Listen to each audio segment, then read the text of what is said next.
Bonjour les geeks, personne n'est capable de situer la fin de l'âge d'argent de Marvel. Est-ce le départ de Jack Kirby, ou lorsque Stan Lee cesse d'écrire des comics tous les mois à partir de 1972? Ce qui est sûr, c'est qu'il est bien terminé en 1973, quand Marvel ne garantit plus les fins heureuses et que les comics des super-héros perdent leur innocence. Une fois de plus, Marvel révolutionne le genre, comme nous allons le voir aujourd'hui. Bien sûr, les chevaliers en armure sont toujours là, à l'image d'Iron Man, qui affronte le prince des mers, manipulé par une meuf au crâne rasé appelée Madame McEvil. On apprendra qu'en novembre 1973, que cette Madame McEvil est Dragon Lune.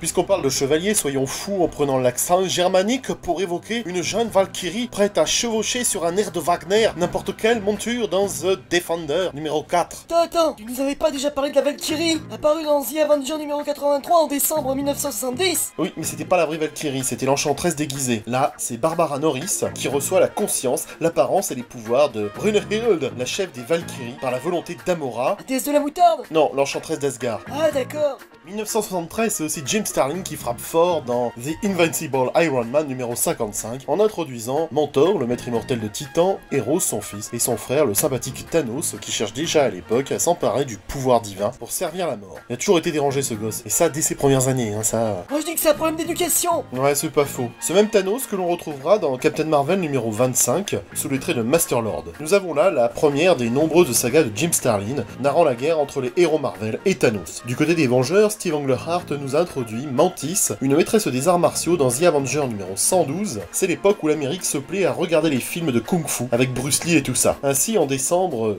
Shang-Chi entre en scène dans Special Marvel Edition numéro 15.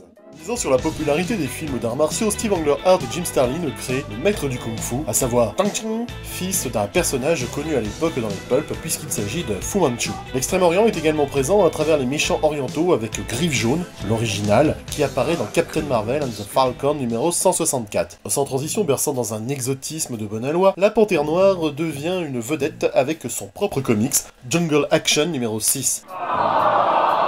Pour mémoire, cette année, Jack Kirby avait marqué l'histoire du comics en juillet 1966 en créant le premier super-héros noir. Je vous invite à voir le zoom consacré à la Panthère Noire que j'ai réalisé dernièrement. En septembre 1973, Marvel ose franchir le pas en consacrant un comics à part entière à la Panthère Noire. Ceci est une avancée, car si on pense au Faucon, il partageait l'affiche avec Captain America, mais il n'avait pas son propre titre. C'est Don McGregor qui réalise cette série consacrée à T'Challa, et du fait de la longueur de la saga et du développement des personnages, Don McGregor crée le premier roman graphique de Marvel. Un Don McGregor dont nous allons reparler tout à l'heure. Pour en finir avec les grandes bastons de 1973, citons celle qui oppose les Vengeurs aux Défenseurs en octobre dans The Avenger 116. Loki et Dormammu déclenchent une guerre entre les deux groupes qui trouvera son point final dans The Defender numéro 9. T'as pas parlé de Spider-Man, man? C'est normal, je le garde pour la fin pour illustrer notre propos sur les fins heureuses non garanties. Ah d'accord. Alors tu vas parler de quoi là? De l'audace de Marvel en créant de bien étranges personnages à l'image d'Howard the Duck qui montre le bout de son bec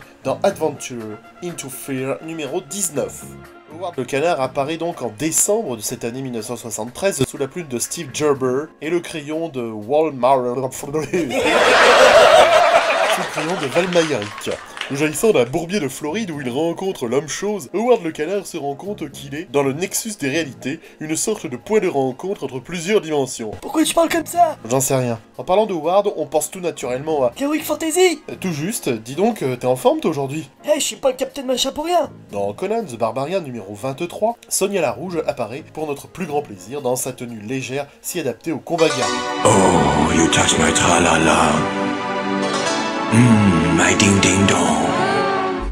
Marvel s'essaye aussi avec succès, tiens c'est pas facile à dire, hein, s'essaye aussi avec succès. Oui, donc je disais Marvel s'essaye aussi avec succès à la SF dans Amazing Adventure numéro 18. Roy Thomas y évoque un futur alternatif dans lequel les Martiens triomphent des Terriens en 2001, faisant suite au classique de la SF de H.G. Wells. Je veux bien sûr parler, pour les plus incultes d'entre vous, de la Guerre des Mondes. Roy Thomas nous présente Jonathan Raven, un mec qui sera connu sous le nom de Kill Raven, le rebelle déterminé à libérer l'humanité de la vermine martienne. Dans The Amazing Adventure numéro 21, Don McGregor reprend le scénario et transforme cette nouvelle version de la Guerre des Mondes à la sauce Marvel en une saga mémorable qui deviendra un classique. Marvel, c'est aussi le fantastique et les monstres, et l'année 1973 est riche en créations dans ce domaine. Les comics et revues foisonnent. En janvier, ah quel beau mois. Pourquoi? Non, j'aime bien ce mois, le mois de janvier 73, j'aime beaucoup. Enfin bref. En janvier, Marvel lance une nouvelle série, The Monster of Frankenstein, partant d'une adaptation du roman de Mary Shelley. Comment tu dis? Mary Shelley.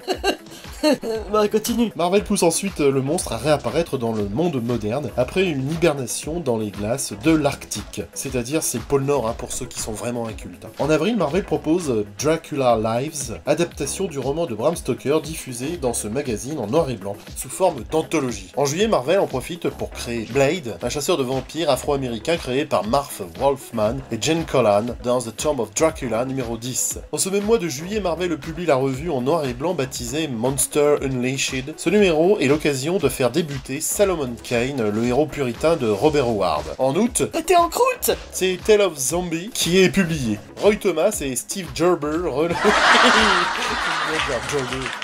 Oui, je disais, Steve Gerber relance la création en 1953, faite par Stan Lee et Bill Everett, appelée Zombie. Toujours en août, une autre revue est lancée par Marvel, c'est Vampire Tales, un magazine d'horreur en noir et blanc. Et c'est dans ce premier numéro que Steve Gerber dévoile l'histoire de Morbius. Et puis allez, tant qu'on y est, on en profite pour parler de Damon Elmstrom, le fils d'un démon et d'une mortelle qui combat le mal dans Marvel Spotlight numéro 12. On ose chez Marvel, y a pas à dire, et ça révolutionne grave le monde du comics. L'autre révolution du comics, j'en ai parlé en intro tout à l'heure, c'est que Marvel crée des histoires dont la fin peut se terminer tragiquement, et là je parle de cet événement monumental qui est la mort de Gwen Stacy, la petite amie de Peter Parker dans The Amazing Spider-Man numéro 121. C'est John Romita Sr. qui propose de tuer Gwen Stacy, et cette idée va bouleverser l'univers de la série, écrite par Jerry Conway et dessinée par Jill Kane. Cette aventure nous montre comment le bouffon vert enlève Gwen Stacy et l'emporte au sommet d'un pont de New York. Le bouffon jette Gwen dans le vide et Spider-Man parvient à la rattraper avant qu'elle ne touche l'eau.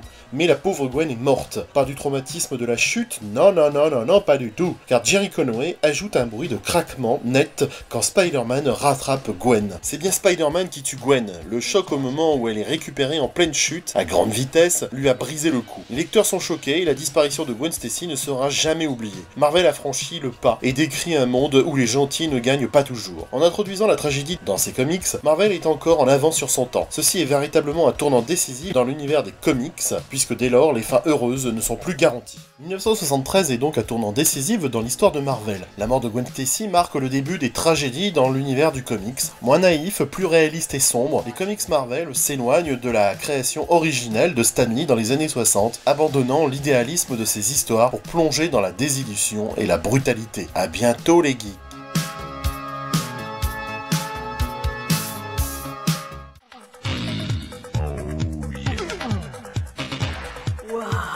C'est l'heure de notre grand jeu du personnage mystère. Top, j'ai fait autrefois 30 mètres de haut pour 1000 tonnes de poids et je dois mon animation à un extraterrestre avant qu'un abruti de Los Angeles transfère son esprit dans mon corps et que Hulk me fracasse. Né en 1961, j'ai ma propre série à partir de décembre 1973, mais elle sera éphémère puisqu'elle se terminera en juin 1974. Je suis... Vous n'avez été que 3 à répondre correctement à la question du dernier personnage mystère. Il s'agissait de Namorita, la cousine de Namor. À bientôt les geeks.